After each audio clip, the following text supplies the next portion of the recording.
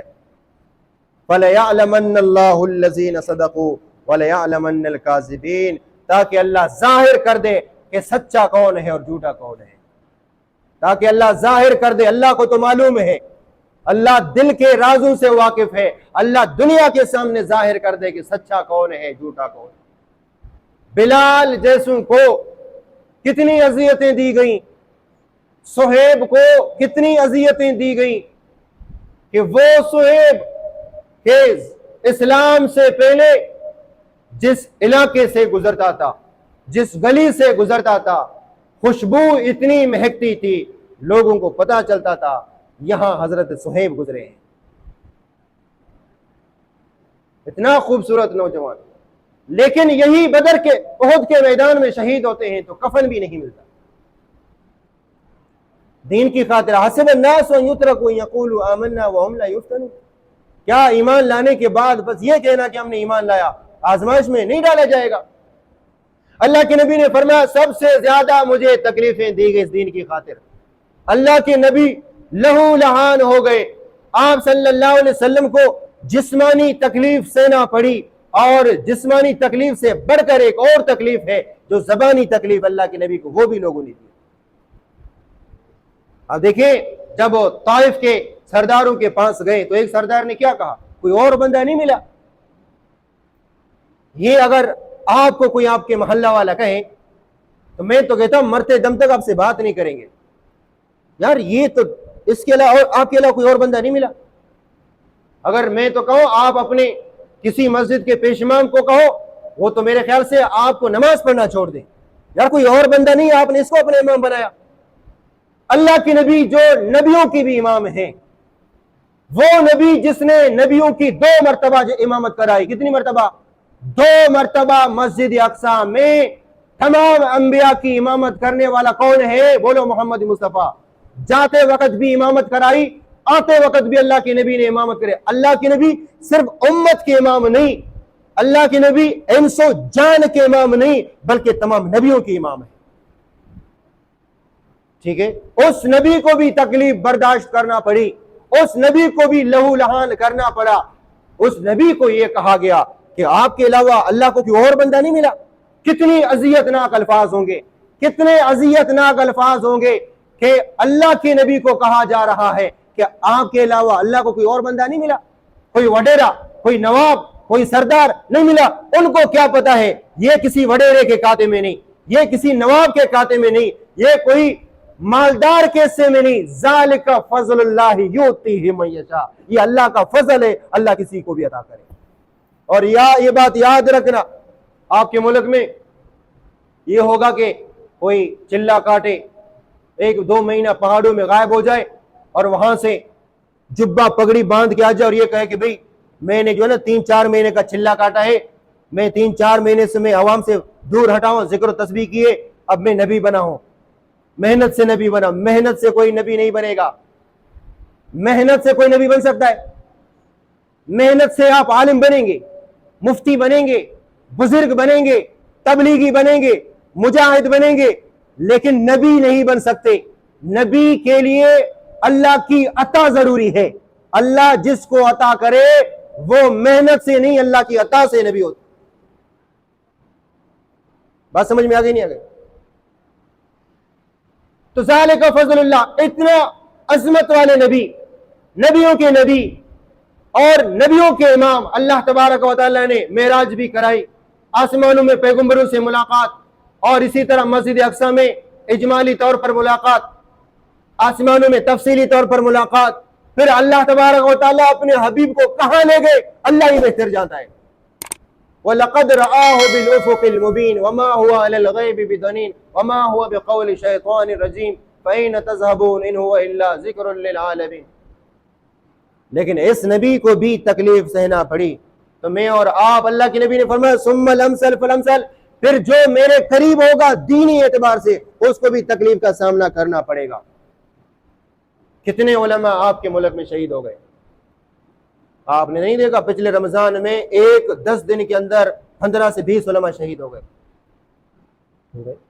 اسی طرح یہ کوئی انوکھی بات نہیں، یہ جو اسلام کا جو شجر ہے، اسلام اگر ہم تک پہنچا ہے قربانی سے پہنچا ہے۔ البتہ میں نے اور آپ نے قربانی نہیں دی ہے، قربانی دینے والوں نے قربانی دی ہے۔ اس دین اسلام کے درخت کو آبیاری ملی ہے، پانی سے نہیں ملی ہے، ان کو صحابہ اور بزرگوں کے خون سے ان کو آبیاری ملی ہے۔ کہتے ہیں نا کہ جنت البقیع، 1,00,000 سے اوپر صحابہ، تاریخ کے اندر 1,00,000 سے اوپر صحابہ کا ذکر آتا ہے۔ جنت البقیع میں اور جنت المعلیٰ میں زیادہ سے زیادہ 10,000 قبریں، یعنی مرد عورت صحابہ صحابیات کو ملا کے 10,000 قبریں۔ باقی 1,44,000 صحابہ اللہ کے نبی کے دور میں وہ کہاں گئے؟ وہ کہاں گئے؟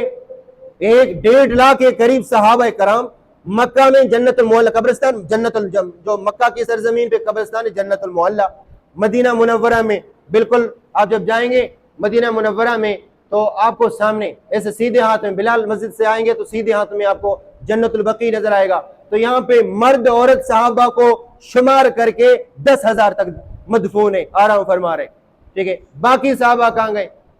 انہی صحابہ کی قربانیوں سے آج اگر اس کنارے میں ایک بچے کے زبان پہ اشہد ان لا الہ الا اللہ، اشہد ان محمد رسول اللہ کے الفاظ ہیں تو ان کی قربانیاں ہیں۔ مجھے اور آپ کو اس دین کے لیے کوئی قربانی آج تک میں نے اور آپ نے نہیں دی ہے۔ میں اور آپ اگر تبلیغی جماعت والے آئے ایسے بھاگ رہے ہیں جیسے کہ ان کے ہاتھ میں کوئی چیزیں بھی پڑھنے والے ہیں، نہیں، وہ تو آپ کو کہتے ہیں آ جاؤ دین کی خاطر، وہ نعرہ لگا رہے جو اللہ کے نبی نے پہاڑ کے اوپر یہ کہا۔ اگر کہ میں آپ کو کہوں اس پہاڑ کے پیچھے تمہارا دشمن ہے تو میری بات مانو گے نہیں مانو گے؟ سب نے کہا ہم نے آپ کو صادق امین پایا ہے، 40 سال سے آپ ہمارے سامنے ہیں، کبھی آپ نے جھوٹ نہیں بولا، کبھی آپ نے دیکھیں ان لوگوں نے کبھی خود کہا کہ آپ نے کبھی جھوٹ نہیں بولا، لیکن جب دین پیش کیا تو اللہ کے نبی کو فرمایا تم جھوٹ بولتے ہو۔ دین پیش کرنے سے پہلے کیا کہا اللہ کے نبی؟ کیا کہا؟ اے محمد ہم نے ہر وقت آپ کو صادق امین پایا ہے، ہمیشہ آپ کو سچا پایا ہے، کبھی آپ نے جھوٹ نہیں بولا۔ لیکن جب دین پیش کیا تو کیا کہا؟ تو مجنون ہے، دیوانہ ہے، جھوٹا ہے، پاگل ہے، اس طرح کے الفاظ معاذ اللہ کے نبی کو کہا جا رہا ہے۔ کس کی وجہ سے؟ دین کی وجہ سے، ٹھیک ہے۔ آج بھی مسلمان اگر سرنڈر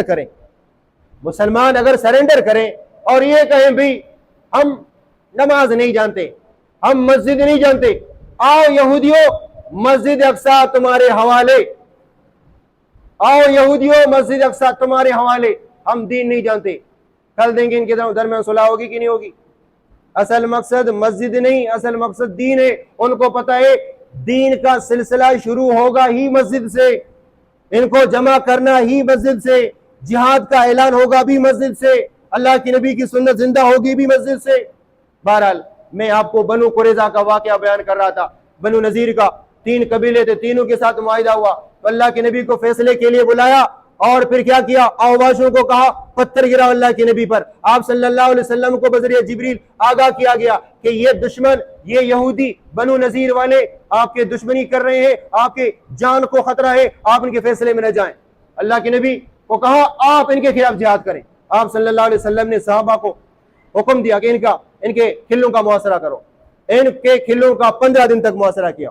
پھر ان لوگوں نے کہا ہمارا محاصرہ چھوڑ دیں، ہم ہتھیار ڈالیں گے، ہم جنگ نہیں کریں گے، ہمارا راستہ چھوڑ دیں۔ اللہ کے نبی نے فرمایا اب مدینے میں رہنے کی تمہیں گنجائش نہیں، تم نے غداری کی، معاہدہ تم نے توڑا، اب تمہیں اجازت نہیں ہے،